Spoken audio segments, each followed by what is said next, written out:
தம் ஒரே மகன் மீது நம்பிக்கை கொள்ளும் எவரும் அழியாமல் நிலைவாழ்வு பெறும் பொருட்டு தம் மகனையே இந்த உலகிற்கு அளிக்கும் அளவுக்கு கடவுள் உலகின் மேல் அன்பு கூர்ந்தார். யோவான் நற்செய்தி அதிகாரம் 3 இறை வார்த்தை 16. கிறிஸ்து இயேசுவில் அன்புமிக்க சகோதர சகோதரிகளே, இன்றைய இறை வார்த்தைகள் விண்ணக தந்தை, அவருடைய மகன் இயேசு, இவர்கள் இருவருக்கும் உள்ள அன்பை பற்றி கூறுகிறது. கடவுள் அன்பின் மிகுதியால் இந்த உலகத்தை படைத்தார், உலகில் உள்ள அனைத்தையும் படைத்தார், எல்லா உயிரினங்களையும் படைத்தார், மனிதர்கள் எல்லாரையும் படைத்தார் என்று கடவுளுடைய அன்பின் மிகுதியால் தான் இந்த படைப்புகள் எல்லாம் நிகழ்ந்தன என்று நம்முடைய கத்தோலிக்க நம்பிக்கையிலே நாம் விசுவசிக்கின்றோம், நம்புகின்றோம். அதை நம்முடைய வாழ்க்கையில் கடைபிடித்து வருகின்றோம். அண்மை காலத்திற்கு முன்பாக நான் ஒரு குடும்பத்திற்கு சென்றேன். அங்கு சென்று அந்த குடும்பத்தினரோடு உரையாடிய பொழுது அங்கிருந்த பெற்றோரிடம் அந்த குடும்பத்தில் எப்படி இருக்கிறீர்கள், பிள்ளைகள் எல்லாம் நலமாக இருக்கிறார்களா, நன்றாக படிக்கிறார்களா என்று நலம் விசாரித்தேன். அவர்கள் மகிழ்ச்சியாக பேசினார்கள், சந்தோஷமாக என்னோடு உரையாடினார்கள். ஆனால் அந்த பிள்ளைகளை பற்றி பேசிய பொழுது அந்த குடும்பத்தினுடைய தலைவர், தந்தை, அவர், ஏன் ஃபாதர் கேட்குறீங்க, கொஞ்ச காலமாகவே எங்களுக்கு ரொம்ப கஷ்டமாக இருக்குது, எங்கள் பசங்க எங்கள் பேச்சையே கேட்க மாட்டேங்கிறாங்க, நாங்கள் சொல்கிறதுக்கு எதிர்மறையாகவே செய்கிறார்கள், கோபப்படுறாங்க, நாங்கள் அவங்களுக்கு நல்லது கெட்டது கூட எதுவுமே சொல்ல முடியலை, நாங்கள் நல்லதையே சொன்னாலும் அவங்க ஏற்றுக்கிற மனநிலையில் இல்லை, அந்த பக்குவப்பட்ட மனநிலை அவர்களுக்கு வரமாட்டேங்குது, எரிச்சல் அடைகிறாங்க, கோவப்படுறாங்க, எங்களை எதிர்த்து பேசுகிறாங்க ஃபாதர், ரொம்ப மனசு கஷ்டமாக இருக்குது ஃபாதர் அப்படின்னு சொல்லி சொன்னாங்க. அந்த பிள்ளைகளை, அந்த அவருடைய மகன்களை பார்த்து நானும் கேட்டேன், என்னப்பா உங்கள் அப்பா அம்மா உங்களுக்கு நல்லது தானே செய்வாங்க, உங்களுக்கு தேவையானவற்றையெல்லாம் செய்கிறார்கள், உங்களை நல்லா படிக்க வைக்கிறாங்க, நல்ல பள்ளியில் படிக்க வைக்கிறாங்க, உங்களுக்கு தேவையான ஆடைகள், உணவு எல்லாவற்றையும் கொடுக்கிறார்கள், உங்களுடைய வாழ்க்கைக்கு தேவையான எல்லாவற்றையும் கொடுக்கிறார்கள், ஏன் அப்படி செய்கிறீர்கள் என்று கேட்ட பொழுது அந்த பையன் தனியாக என்னை அழைத்து என்னோடு பேசினார். அப்பொழுது அவர் தன்னுடைய மனக்கவலைகளை என்னிடம் பகிர்ந்து கொண்டார்.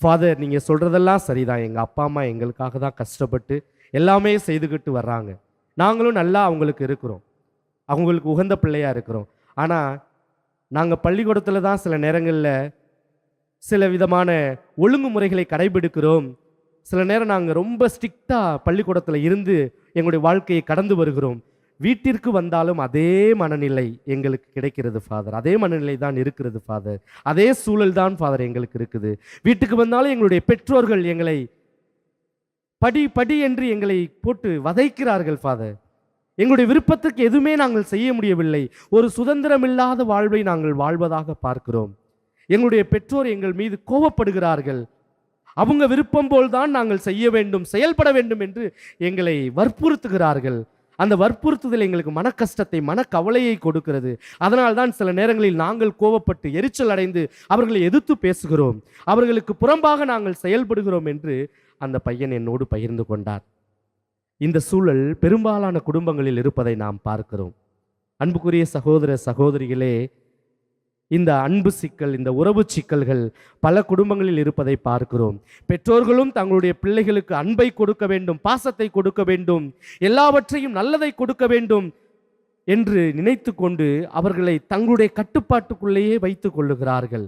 சில நேரங்களில் அவர்களை சுதந்திரமாக சிந்திக்க விடுவதில்லை, செயல்பட விடுவதில்லை. அதேபோல் பிள்ளைகளும் இந்த வளர்கின்ற பருவத்திலே, இளம் பருவத்திலே அவர்கள் சில சுதந்திரங்களை எதிர்பார்க்கிறார்கள். இதனாலேயே தான் அவர்களுக்கு இடையே ஒரு அன்பு சிக்கல், ஒரு உறவு சிக்கல்கள் ஏற்படுகிறது. பல குடும்பங்களில் பிள்ளைகள் பெற்றோரையே எதிரியாக பார்க்கிற ஒரு சூழலை பார்க்கின்றோம். இதற்கெல்லாம் ஒரு எடுத்துக்காட்டாக இந்த இறை வார்த்தையிலே, நற்செய்தி வாசகத்திலே முதல் வசனமாக பார்க்கிறோம். தந்தை, விண்ணக தந்தை மகன் மீது அன்பு கூர்ந்தார், எனவே அந்த மகனை உலகிற்கு அனுப்பினார், அந்த மகன் வழியாக உலகில் உள்ள எல்லோரும் மீட்படைய வேண்டும் என்பதற்காக தந்தை கடவுள் மகனை உலகிற்கு அனுப்பினார் என்று பார்க்கிறோம். அவர்களுக்கு இடையே இருந்த அன்பு, அந்த பரஸ்பர அன்பு உறவு எப்படி இருந்தது என்றால், அது அந்த மகனுடைய வாழ்க்கையில், மகன் இயேசு கிறிஸ்துனுடைய வாழ்க்கையில், அவருடைய பணி வாழ்க்கையில், இறையாட்சி பணியில் அந்த அன்பு வெளிப்பட்டது. தந்தை அன்புக்கு சாட்சியாக தன்னுடைய வாழ்க்கையில் அவர் விளங்கினார் என்பதை ஆண்டவர் இயேசுனுடைய வாழ்விலே நாம் பார்க்கின்றோம். நற்செய்தி வாசகங்களில் ஆண்டவர் இயேசுனுடைய அன்பு பணிகளை, இறையாட்சி பணிகளை வாசிக்கின்ற பொழுது அவர் விண்ணக தந்தையின் அன்புக்கு எப்படி சாட்சியாக விளங்கினார் என்பதை நாம் பார்க்கின்றோம். யோவான் நற்செய்தி 3:6 37வது இறை வார்த்தையிலே இவ்வாறாக ஆண்டவர் இயேசு கிறிஸ்து கூறுகிறார், என் சொந்த விருப்பத்தை நிறைவேற்ற அல்ல, என்னை அனுப்பியவரின் விருப்பத்தை நிறைவேற்றவே நான் விண்ணகத்திலிருந்து இறங்கி வந்தேன். இதான் அன்புக்கு சாட்சி.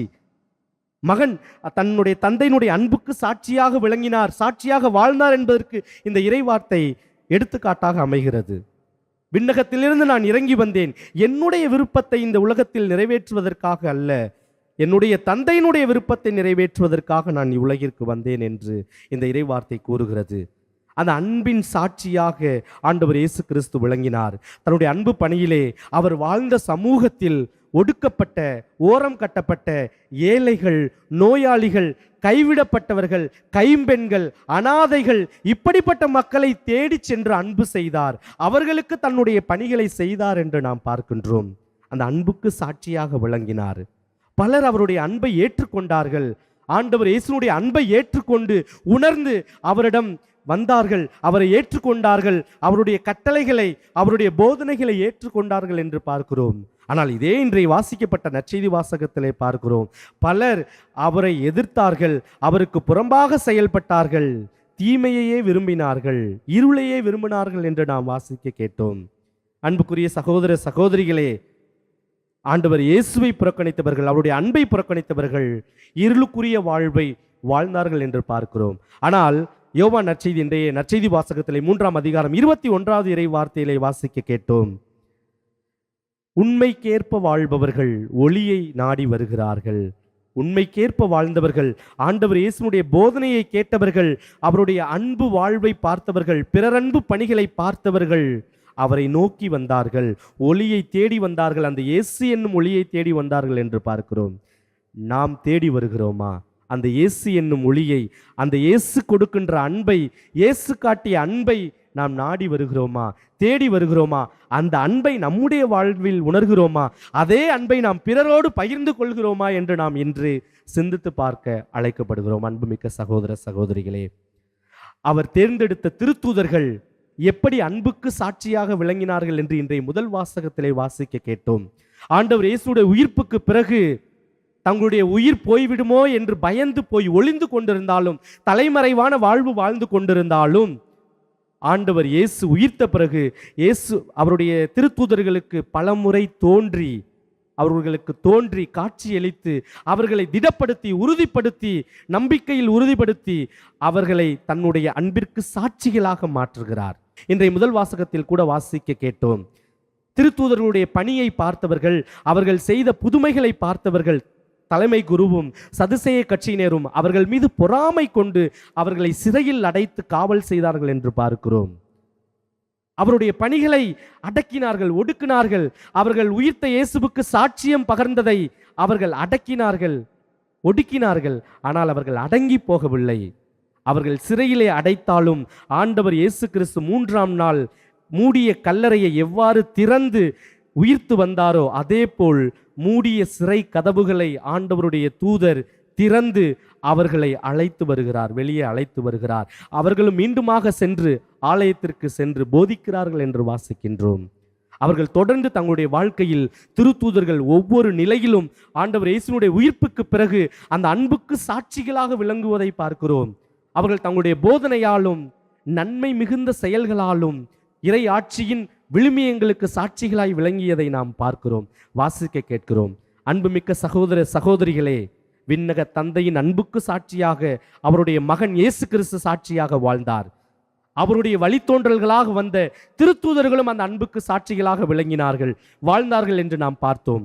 நாமும் அவருடைய வழிவந்தவர்கள், ஆண்டவர் இயேசுவின் மீது நம்பிக்கை கொண்டு அவருடைய பெயராலே நம்பிக்கை கொண்டு திருமுழுக்கு பெற்ற நாம் ஒவ்வொருவருமே அந்த அன்புக்கு சாட்சிகளாக வாழ அழைக்கப்படுகின்றோம்.